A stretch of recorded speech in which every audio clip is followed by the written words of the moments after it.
message vous est présenté par l'Assemblée chrétienne Le Tabernacle. www.letabernacle.net.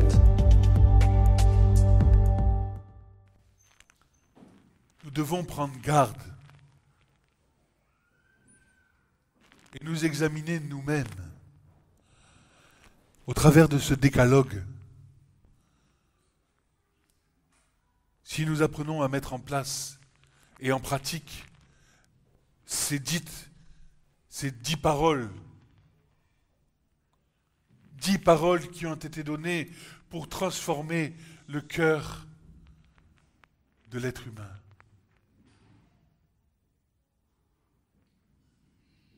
Et lorsque nous disons « change nos cœurs », lorsque nous disons « change nos vies », nous disons « Seigneur, viens inscrire tes commandements sur nos cœurs de chair, afin que nous puissions marcher selon la connaissance de ton nom, Seigneur. Et que ton nom ne soit point profané parmi les nations. Que ton nom soit élevé, que ton nom soit sanctifié, que ton nom soit mis à part, ainsi que tes commandements.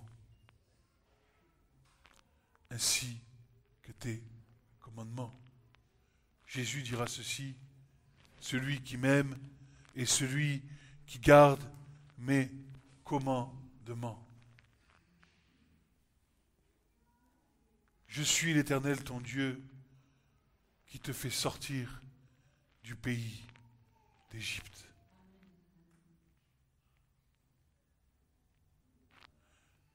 Tu pourras réclamer, tu pourras crier, tu pourras espérer en l'Esprit Saint, mais cela ne suffira pas. L'Esprit Saint est notre secours. Mais il ne fera pas les choses à notre place. Et vous savez tous que je reviens de 10 jours de voyage en Israël, la terre de la Bible. Et je suis témoin de l'œuvre de Dieu dans cette terre, dans ce pays et dans son peuple. Et je suis revenu d'ici étant un ambassadeur de la vérité face aux nations. Je suis devenu un ambassadeur de ce que j'ai vu, de ce que j'ai entendu, de ce que j'ai touché, de ce que j'ai vécu.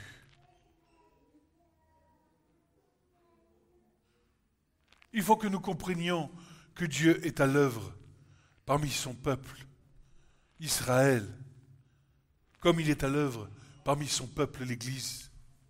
Il faut que nous comprenions que Dieu est un Dieu agissant, qui n'a jamais révoqué ses alliances avec son peuple Israël, mais qui a mis à part, pour un temps, et dont le prophète Ésaïe dira « Et je t'attirerai avec des cordages d'amour,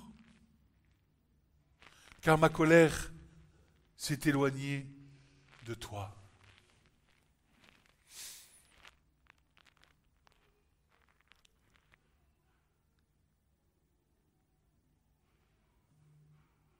Israël se sent seul, délaissé par les nations, délaissé par l'Église, délaissé par tous ceux qui profèrent le mensonge.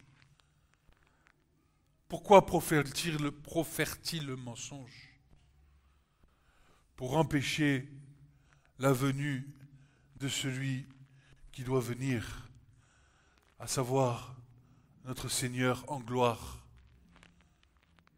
qui viendra bientôt poser ses pieds sur le mont des Oliviers. Et nous devons être honnêtes. Nous devons reconnaître le péché de l'Église. Nous devons nous humilier devant le peuple de Dieu. Car Dieu n'a pas oublié son peuple. il y a à peine 70 ans, la terre d'Israël était une terre aride, sèche, où il y avait du sable et des dunes. Et j'ai vu un peuple animé par l'Esprit de Dieu rebâtir la vie dans cette terre, se battre pour leur propre survie, car les nations entières veulent détruire Israël. J'ai vu un peuple vouloir rebâtir et œuvrer au travers des prophéties données par la bouche des prophètes il y a de nombreuses années.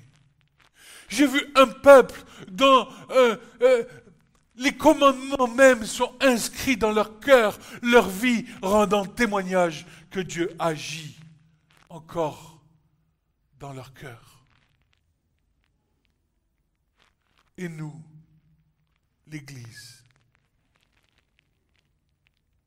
quel témoignage? Quel est le témoignage?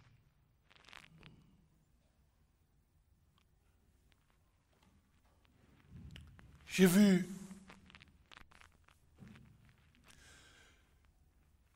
des gens ayant vécu le massacre du 7 octobre. J'ai vu des soldats juifs messianiques engagés dans le combat pour la survie de leur peuple. J'ai vu des témoignages de militaires, de familles, de pasteurs qui ont vécu l'enfer pendant 2 ans. J'ai vécu la présence de Dieu au Kotel. J'ai vécu la présence de Dieu dans le jardin de la tombe. À Golgotha, Dieu n'a pas oublié son peuple. J'ai vécu des prières d'intercession par des Juifs qui crient à Dieu, en pleurant de tout leur cœur, invoquant la venue du Messie. J'ai vu des Arabes, j'ai vu des Arméniens, j'ai vu toutes sortes de nations. Et j'ai compris ce que voulait dire prier pour la paix de Jérusalem. Pour l'amour de Sion, je ne me tairai point. Jérusalem est une ville qui vous aime. Jérusalem, c'est le cœur de Dieu. Le peuple juif savent nous aimer bien plus que nous sommes capables de les aimer.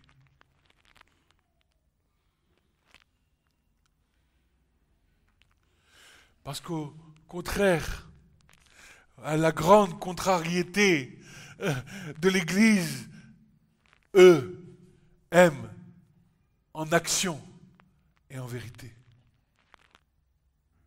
La question que nous devons nous poser, et je crois que cette question a touché le cœur de beaucoup de chrétiens sionistes, des hommes qui ont compris l'importance d'Israël dans ce monde, des hommes qui ont été poussés par l'Esprit à reconquérir, à aider le peuple juif à reconquérir sa terre, à rebâtir selon les prophéties anciennes. Et la question que je vous pose, qui pour moi est devenue une évidence, qu'allons-nous faire pour aider Israël aujourd'hui? Que vas-tu faire, Église? Prier, c'est bien. Mais Dieu nous demande d'agir. Nous sommes sur terre, nous sommes dans un monde où l'action est nécessaire. Nous ne pouvons pas rester bras croisés à regarder ce peuple être l'objet du mensonge, de la calomnie, de la méchanceté, nous devons nous opposer, nous devons être de ceux qui œuvrent en faveur du peuple de Dieu, car ils sont nos aînés dans la foi, n'est-ce pas? Nous leur sommes redevables du salut qui nous est parvenu en Yeshua.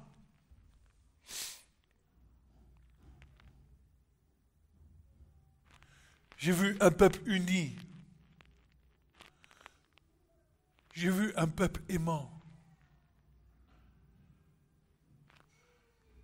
J'ai vu un peuple souffrant.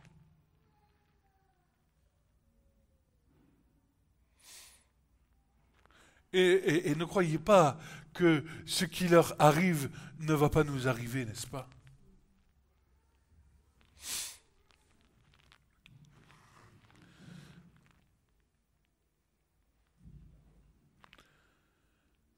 Seigneur,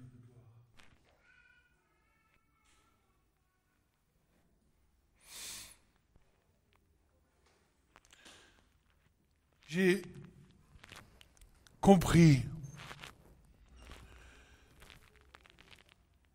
j'ai vu, j'ai touché.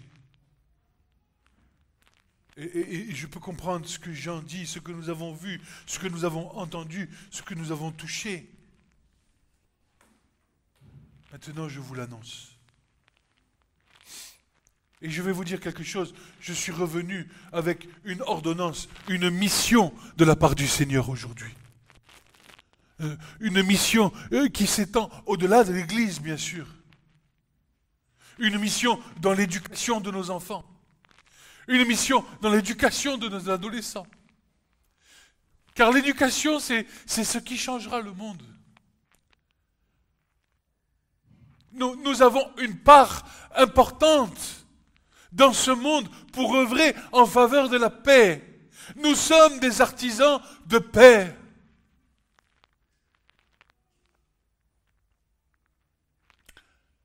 Nous devons œuvrer en attendant le retour du Seigneur.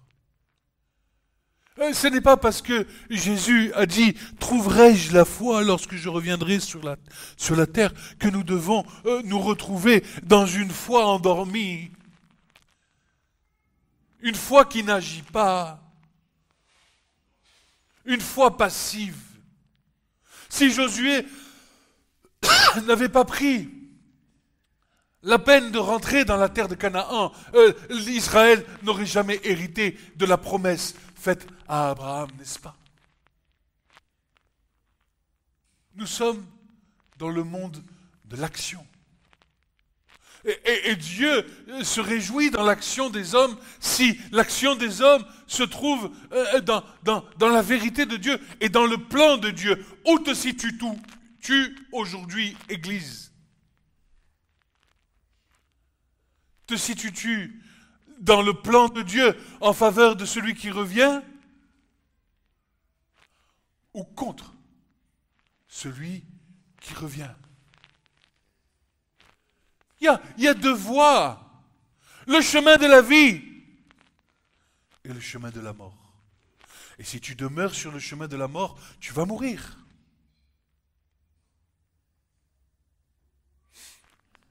Jésus dira, celui qui n'est pas pour moi est contre moi. Il n'y a pas deux points de mesure. Tu dois prendre ta position et œuvrer en faveur du plan de Dieu. Et je peux vous dire qu'il y a beaucoup de choses à faire pour que nous puissions marcher dans ce plan. Rien que sur le plan de nos enfants, sur le plan des enseignements, sur le plan de la lecture de la parole de Dieu, sur le plan de l'aide, sur le plan des dons. Il y a beaucoup à faire. Et je suis revenu de là-bas avec cette mission et cette injonction du Seigneur.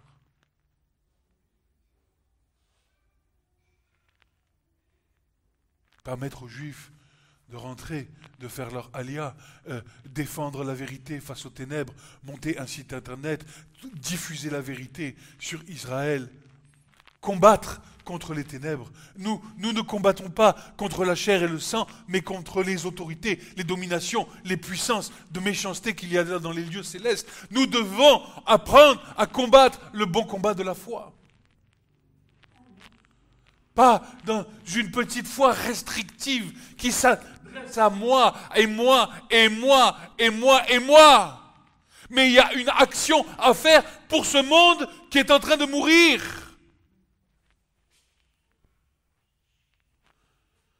Nous invoquons le Seigneur pour toutes sortes de bénédictions. Une maison, Seigneur, une voiture, Seigneur, mon chien, mon chat.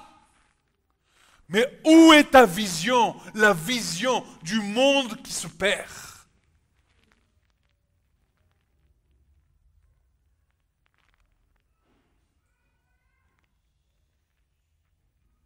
Ne nous y trompons pas.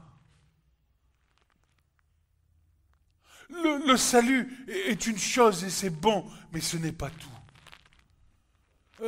Dieu a levé des hommes. Je vais vous dire, il accomplit son plan même au travers de gens qui ne sont pas dans la foi.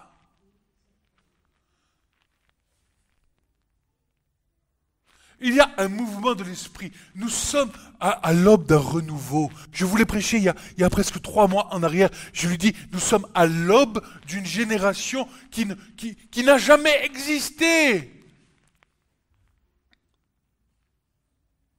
Et telle qu'il n'y en aura plus.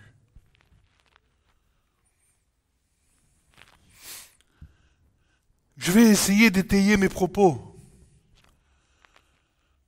au travers d'une réflexion personnelle suite à ce voyage.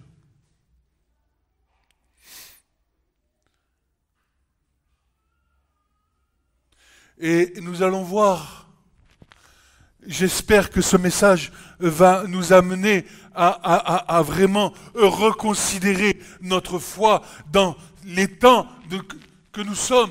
Dieu a œuvré les temps anciens. Dieu a œuvré il y a 10 ans. Dieu a œuvré il y a 20 ans. Dieu a œuvré il y a 30 ans. Mais ce qui était pour il y a 30 ans, ce qui était pour il y a 20 ans, ce qui était pour il y a 10 ans, n'est plus pour maintenant. Dieu est en train de changer le monde. Et la question que nous devons nous poser, c'est quel est le mouvement aujourd'hui? Aujourd'hui, que dit l'Esprit aujourd'hui à l'Église? Pas il y a 10 ans, pas tes doctrines, pas tes enseignements. Aujourd'hui, qu'est-ce que dit le Seigneur?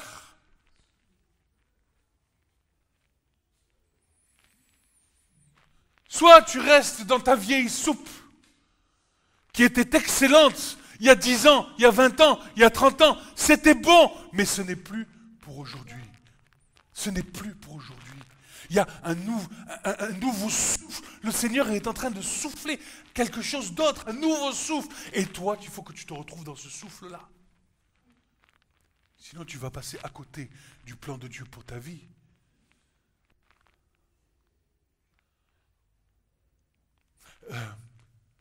Prenons Ben Gurion qui a déclaré en une journée la proclamation de l'État d'Israël. C'était son temps. Il a œuvré au temps de Dieu. Et son œuvre demeure. Mais les gens ne sont plus en train de parler encore de ça. Maintenant, ils parlent des temps présents et des temps à venir. J'ai donc intitulé ce message « Israël et les nations ». Un contraste culturel, social et prophétique évident. Lors de mon voyage en Erest Israël, la première chose qui m'a, oserais-je dire, choqué, c'est toute la culture. Tout le pays est imprégné de la Torah. Et même plus largement, du Tanakh tout entier.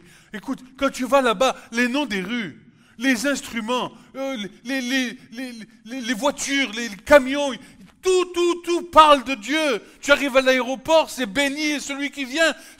Tout est imprégné de la parole de Dieu et de la pensée divine. Le pays lui-même est une Bible vivante. Ce qu'il nous faut comprendre en tant que gens des nations, c'est que toute la société israélienne, tout juif, même en dehors de la foi proprement dite, est imprégné des valeurs de la Bible. Le pays lui-même est une Bible vivante. Les noms des rues, les objets du quotidien, les expressions du langage, tout vibre au son de la Bible, au son de la Torah, au son du Tanakh. Et pour ceci, il y a une raison historique. Écoute bien, c'est pas que spirituel, c'est historique, c'est du concret. C'est dans le monde du matériel. L'Église s'est séparée du matériel pour ne penser qu'aux choses qui sont dans les cieux et en a oublié la réalité et la valeur matérielle de ce monde. Ce monde va s'unir avec le royaume de Dieu. Ce monde va venir épouser, ou plutôt le royaume de Dieu va venir épouser ce monde, car Dieu a laissé l'humanité bâtir sa propre histoire. Et Dieu s'intègre dans sa propre histoire. C'est pour ça qu'il est dit que nous viendrons devant Dieu avec quoi? Avec nos œuvres. Dieu ne va pas rejeter nos œuvres.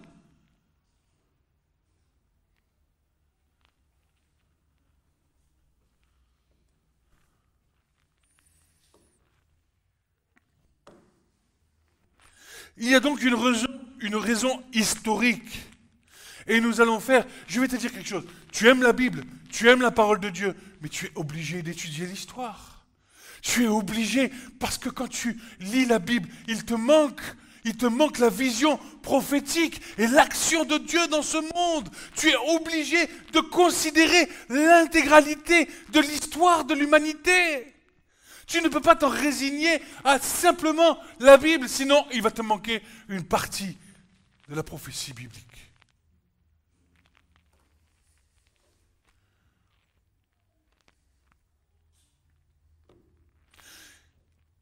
Après la destruction du second temple par Titus, l'empereur romain en l'an 70, le peuple juif demeure sur sa terre pendant encore environ 70 ans, malgré la ruine du temple, la peste et la famine.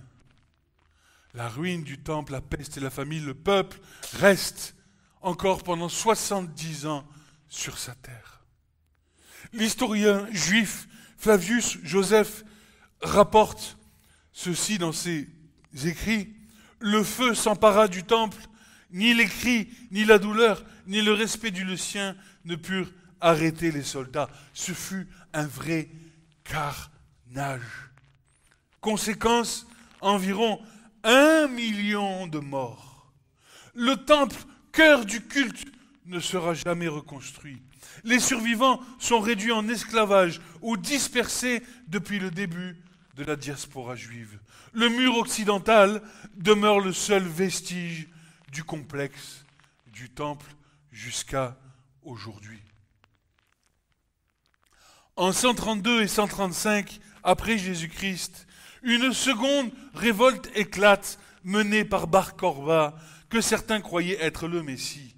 L'empereur Hadrien écrase la rébellion, rase Jérusalem et fonde Aelia Capitolina, à sa place. Le désir des nations d'effacer le nom d'Israël, nous le vivons encore aujourd'hui, n'est-ce pas? Israël, le peuple de Dieu. Hadrien interdit aux Juifs d'y pénétrer sous peine de mort, sauf le jour de l'anniversaire de la destruction du temple. Vous vous rendez compte la perversité qui règne à cette époque? Érige sur le mont du temple, l'endroit où se trouvait le temple à Jupiter. Il place des statues de Jupiter et de lui-même sur les sites du temple et à Golgotha. Il rebaptise la province Syria Palestina pour effacer le nom d'Israël et de la Judée. C'est là l'origine du mot Palestine utilisé par Rome pour supprimer toute référence au peuple juif. Cette défaite marque la fin du judaïsme national pendant près de 1800 ans. Le peuple juif, exilé et persécuté, garde pour autant ses traditions, la langue sacrée de la Torah pour la liturgie et surtout, écoute bien, les promesses des saints prophètes qu'il inscrit dans son quotidien. Israël est un peuple de souvenirs. Il est le peuple juif, il est le peuple de la mémoire. Dans la Torah, il est ordonné plus de 10 fois de se souvenir. Ainsi, dans leurs 2 prières les plus importantes au cours de l'année, Pessah, le souvenir de la sortie d'Égypte, et Yom Kippour, le jour du pardon des péchés, ainsi est proclamée cette confession, Leshana Abba'a Bi Yerushalayim, qui veut dire l'année prochaine à Jérusalem. Pendant 1800 ans, le peuple juif a gardé sur son cœur le fait d'aller à Jérusalem l'année prochaine.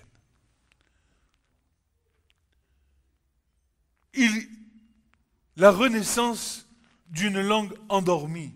Durant des siècles d'exil, la langue hébraïque déclina comme toutes les autres langues anciennes, qui devinrent des langues mortes. Le latin a décliné, le grec a décliné, l'araméen, le sanskrit, le sumérien et l'égyptien ancien, toutes ces langues sont devenues des langues mortes.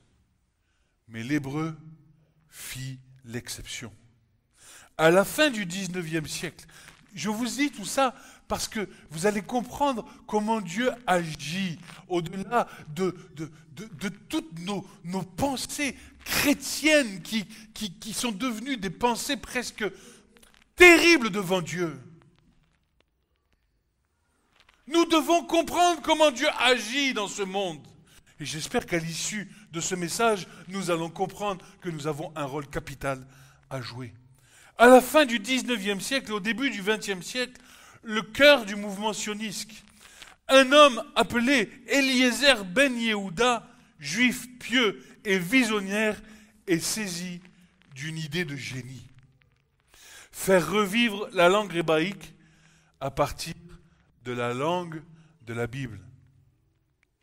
Bien sûr, je ne sais pas si vous connaissez l'histoire, mais cela n'aurait pas été possible sans le travail des massorètes qui, entre le 6e et le 9e siècle, ont développé toute la vocalisation du texte hébraïque. Écoute, quand les Juifs partent en exil, que le temple est détruit, alors les Juifs sages se posent la question: comment allons-nous continuer de transmettre la Torah, sachant que la Torah était une parole orale? Comment pouvons la transmettre et la conserver par écrit, puisqu'en fait, notre peuple commence à être exilé dans toutes les nations? Comment on va garder ce dépôt de foi? Comment allons-nous garder les écrits de Moïse qui nous ont été donnés sur le mont Sinaï? Comment allons-nous garder nos traditions, nos valeurs? Et il y a des hommes qui s'appellent les massorètes qui ont développé pendant près de 4 siècles un système de vocalisation qu'on appelle les points diacritiques, qui permettent de donner une vocalisation, puisque l'hébreu est un texte consonantique, donc avec des consonnes, et ils ont développé les voyelles qui vont en dessous pour que le peuple puisse toujours faire perdurer la mémoire de la prononciation du texte du Tanakh dans toutes les générations. Et cet homme, Ben Yehuda Eliezer, a une vision, parce qu'il est contre les religieux. Mais à cause du travail des massorètes, presque 1000 ans auparavant, ces massorètes-là, comment ils ont eu l'idée? Ils ont été inspirés. Et ce Ben Yehuda, lui, va se servir de cette inspiration. Pour faire quoi? Pour refaire naître de ses cendres la langue hébraïque, parce qu'il y avait le mouvement sioniste à l'époque qui était en train de montrer à tous les Juifs qu'ils allaient revenir dans leur terre. Et une terre avec un peuple, il leur faut aussi une langue. Et ce fut bien sûr la langue de Dieu qui a été recréée telle qu'il l'a parlé 2000 ans en arrière. Alléluia. Ben Yehuda transforma l'expression langue morte en expression inédite, une langue endormie prête à être réveillée. Eliezer ben Yehuda, c'est l'homme qui ressuscita la parole. Né en Lituanie dans un foyer juif traditionnel, il reçut une formation talmudique classique dans une yeshiva. Il connaissait par cœur les textes bibliques ainsi que leur grammaire.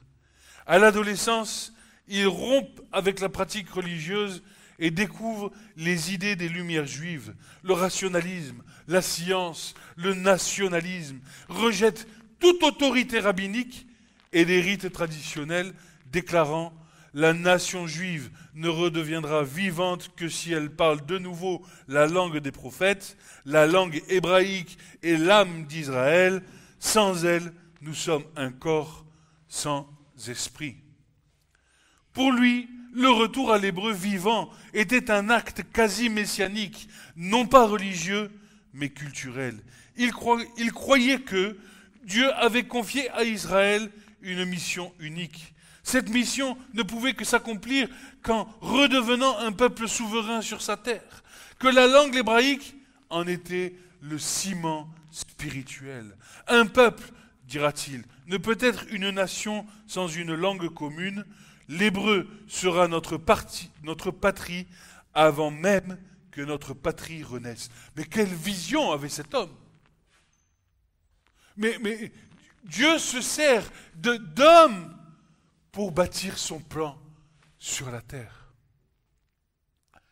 Bien sûr, à toute œuvre, et je sais que vous vous souvenez de la prédication que j'ai donnée sur la reconstruction du corps de Christ, et que je disais que quand Esdras et Néhémie ont voulu commencer à rebâtir les murailles, il y avait des forces et des oppositions qui se tenaient là pour les décourager.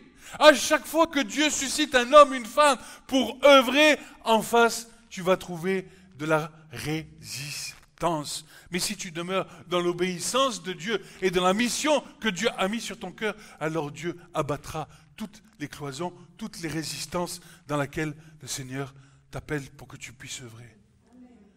Les milieux religieux de Jérusalem rejetèrent violemment son œuvre, jugeant qu'utiliser la langue sainte dans la vie quotidienne était une profanation.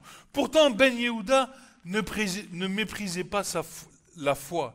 Il croyait simplement que le relèvement, écoute bien, le relèvement spirituel passerait d'abord par la renaissance culturelle.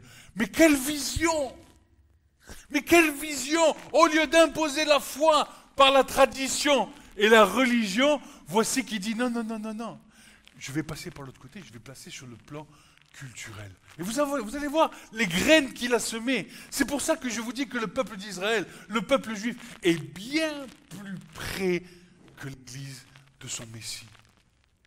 Bien plus près.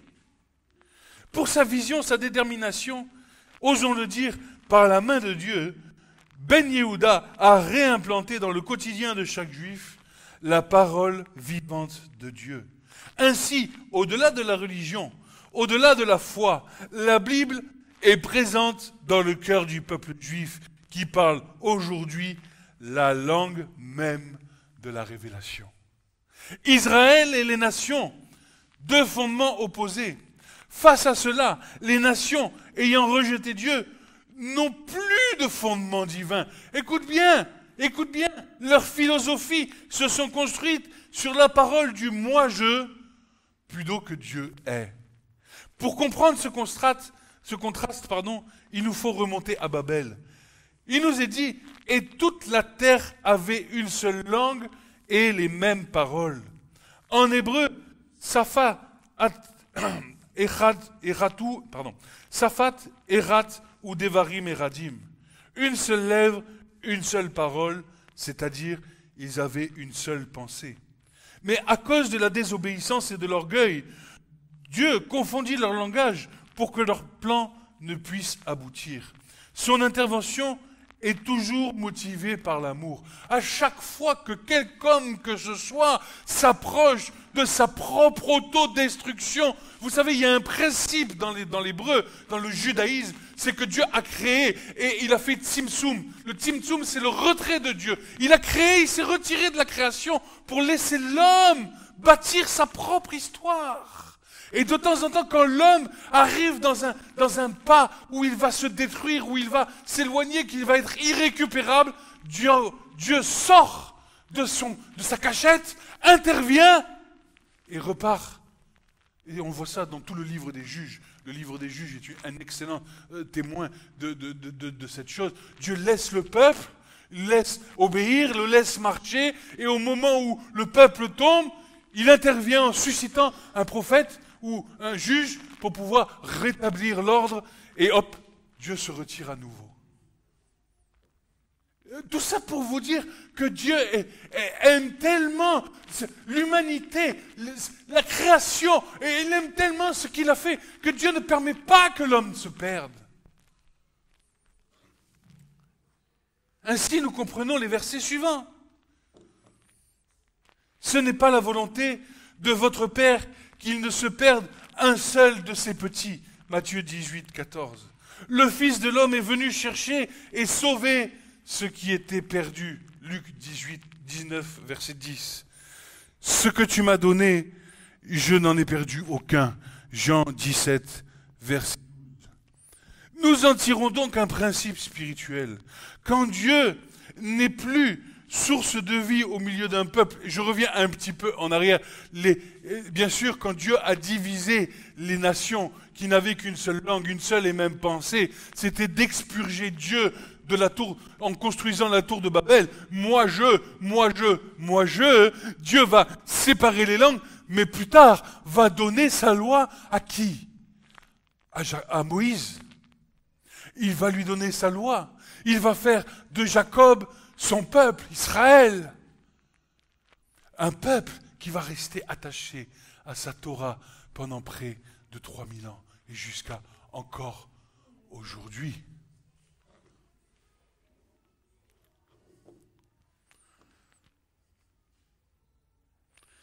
Nous en tirons donc un principe spirituel.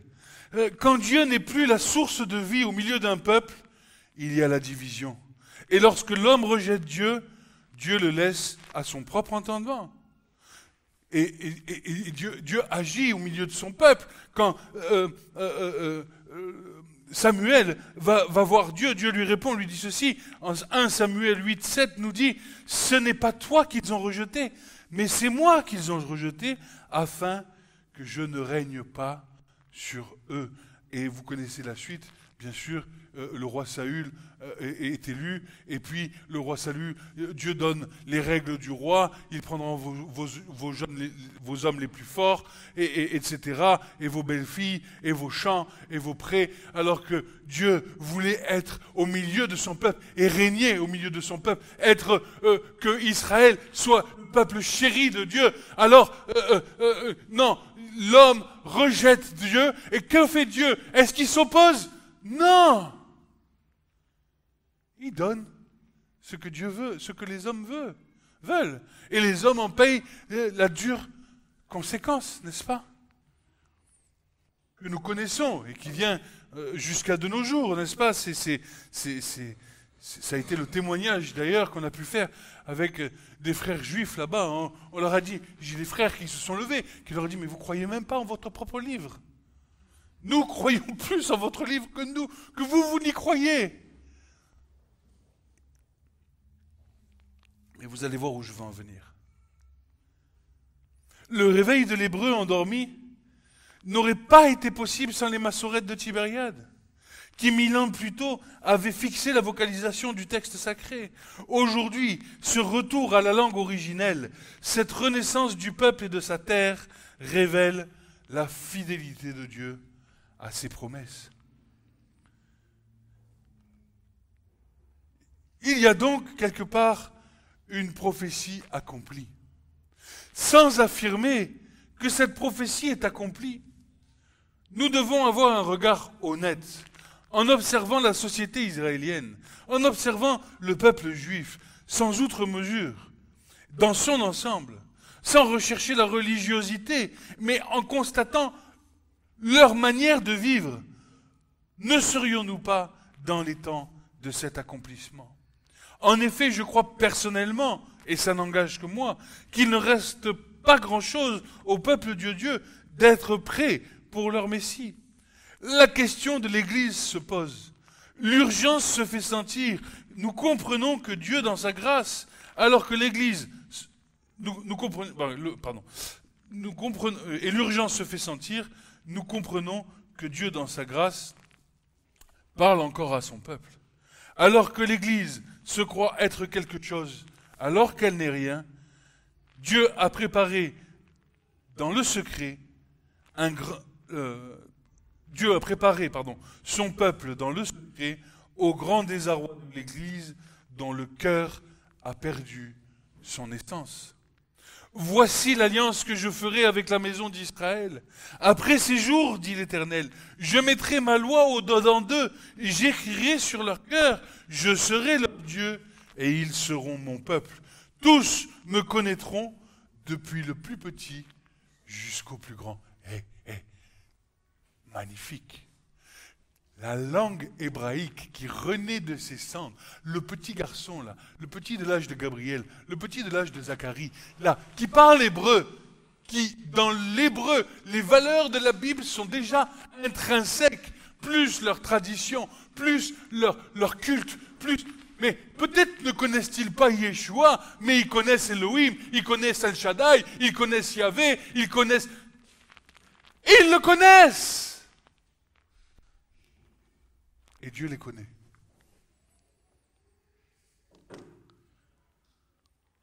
Je conclus. En observant la société israélienne, nous voyons l'essence même de Dieu, le Dieu vivant, fidèle à ses promesses, qui se révèle de plus en plus dans notre génération. La résurrection de l'État d'Israël, de sa langue, de ses lois, de son peuple, atteste que Dieu est à l'œuvre. Et face à cela, une question demeure. Question existentielle. L'Église aurait-elle perdu sa prééminence? La réflexion s'impose, car celui qui ouvre les yeux sur Israël voit l'accomplissement vivant des promesses de l'Éternel. Voit l'accomplissement vivant des promesses de l'Éternel. Je ne sais pas si vous comprenez ce que je vous dis là, mais c'est tellement clair pour moi.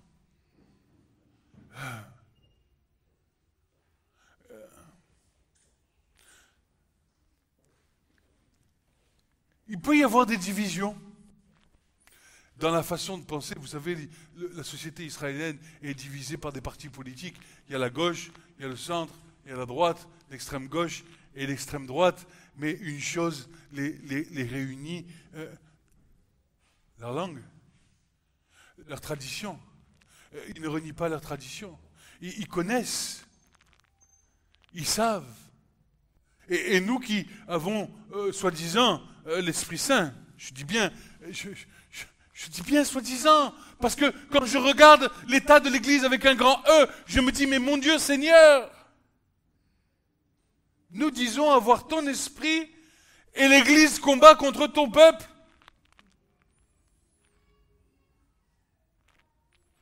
Oh, un problème. Nous sommes appelés à être un seul et même peuple. Je répète, pour ceux qui n'étaient pas là, lorsque on m'a demandé de parler d'Israël avant que je parte, je vous rappelle que lorsque Abraham revint de la conquête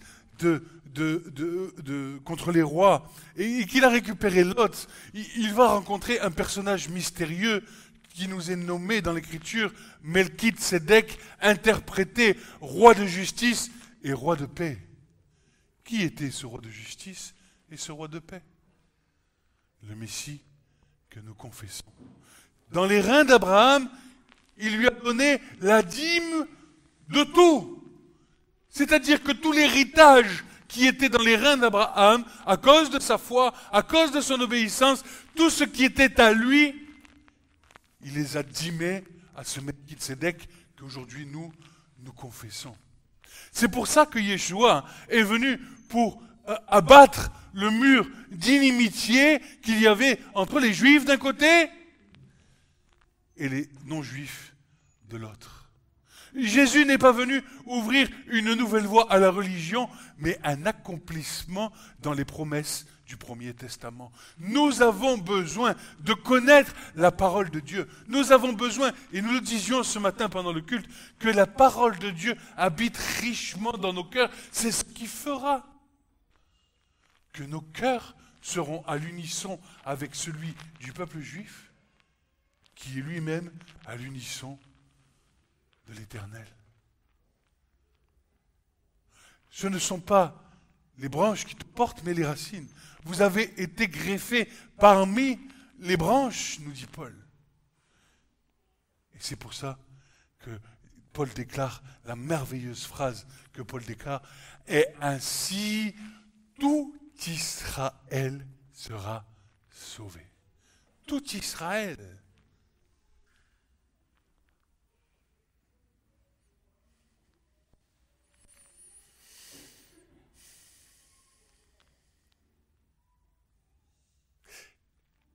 Il y a une prophétie de Zacharie qui dit, tu prendras le manteau du juif et tu lui diras, nous avons vu, nous avons entendu que Dieu est avec vous. Enseigne-moi à devenir comme toi. Il ne s'agit pas de devenir juif selon la chair. Il s'agit de devenir juif selon le cœur. Car la circoncision de la chair, nous dit Paul, ne profite de rien, mais c'est la circoncision du cœur qui fait tout. Un cœur disposé où l'Esprit de Dieu vient chercher, vient se réjouir, une maison de prière, une maison d'adoration, une maison de joie, une maison de paix. La richesse du monde, ce n'est pas la connaissance, c'est la paix, c'est la joie, c'est l'amour, c'est la connaissance, c'est la bienveillance. Ce n'est pas ton compte en banque, ce n'est pas ta belle villa, ce n'est pas ta belle maison. Ce qui compte, c'est que dans ta vie, tu sois en paix, tu sois dans la joie d'appartenir au Seigneur, que tu sois dans cette chose merveilleuse que le Seigneur a créée pour l'être humain. Parce que la joie, la paix, l'amour, la bienveillance, toutes ces choses sont les valeurs du royaume de Dieu.